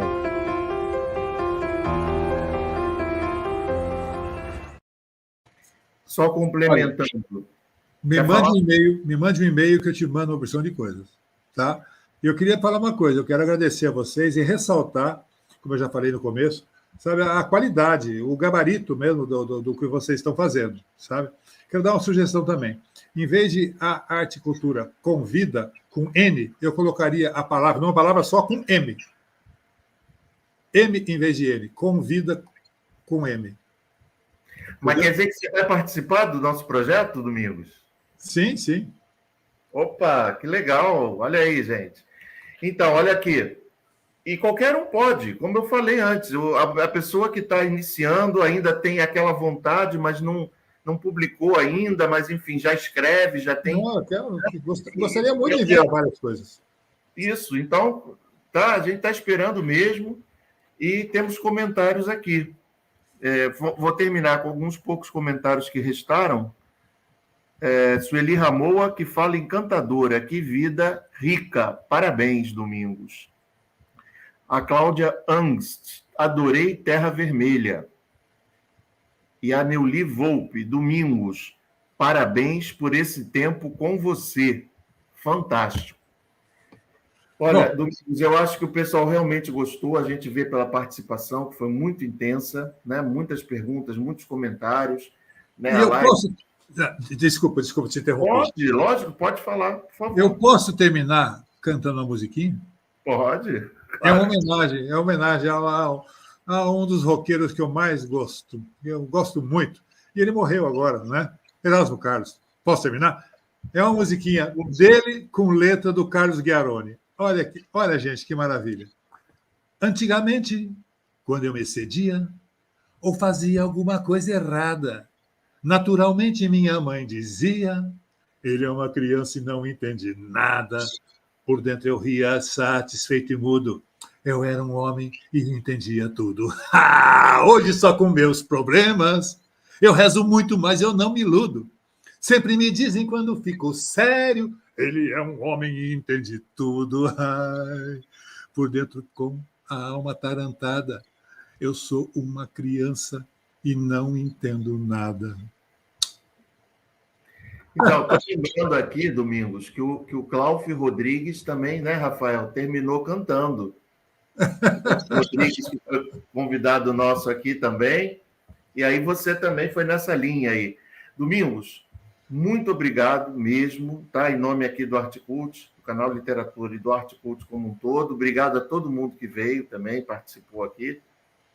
Valeu, gente. Tchau. Até mais.